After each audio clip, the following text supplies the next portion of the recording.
Hello दोस्तों, कविता UP channel में नमस्ते सबको, पूरा यूट्यूब फैमिली को। और मैं आज इडली दाल बनाने इसको मैं दाल को सुबह शाम को ही भेज रही थी मैं, और इसको मैं 2 बार में इसको कर दूँगी। बड़ा झरने बारू गजर मरले बारू सोन भोरही से मूड तू बिगड़ले बारू। आवना बड़ा झरने बारू गजर मरले बारू सोन भोरही से मूड तू बिगड़ले बारू। मन आज करता अरे याद करता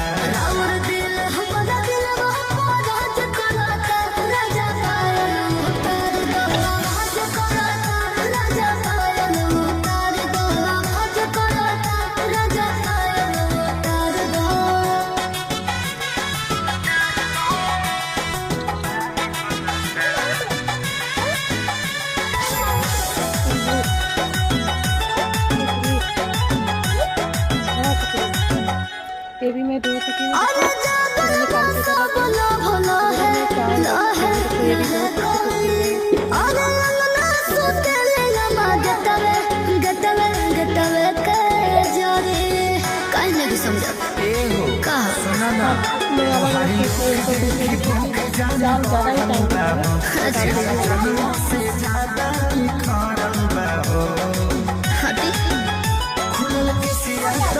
बड़ मिजाज करता तो मिजाज करता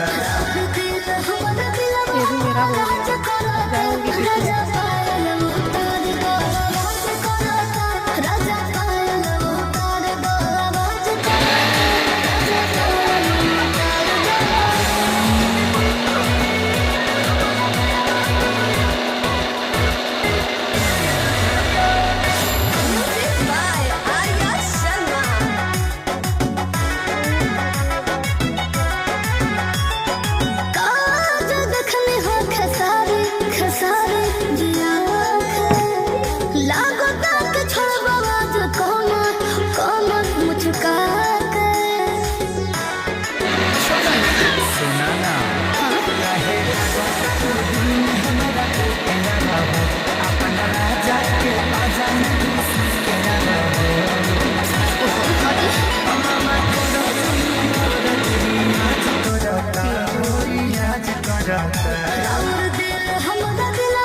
ऐसे ही आप लोग पूरा पीस लेने का।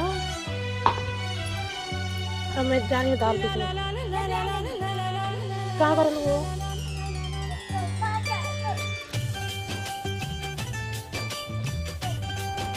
दाल पीसूंगी, जा रही हूँ दाल पीसने। इधर से दाल करके अब जा रही हूँ इसमें पीस लूँगी।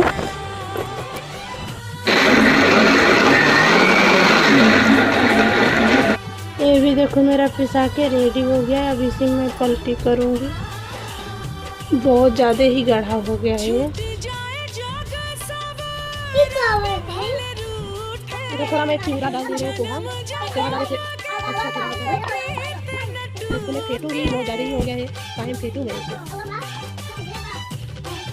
मैं पूरा भर के रेडी हो गई हूँ। इधर पानी भी गर्म हो गया है।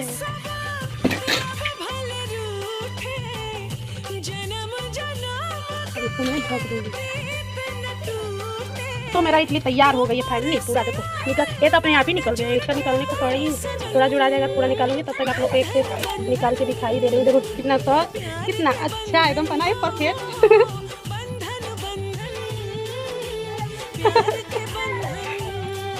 अब इधर मैं जा रही चटनी बनाने। लाइट नहीं आई थी, आके नारियल सांभा का बनाने जा रही थी। लाइट नहीं आई, अब जा रही टमाटर की चटनी बनाने। कैसे कैसे करके बनाऊंगी सर। मैं टमाटर की चटनी बना रही हूँ। इधर लाल मिर्च डाल रही हूँ, कश्मीरी थोड़ा मसाला, क्योंकि इसको टेस्ट नहीं आएगा तो कैसा काम चलेगा। इधर हल्दी लाइट कटने की वजह से पूरा इडली का थोड़ा इधर एक आधा चम्मच नमक है। जीरा चटनी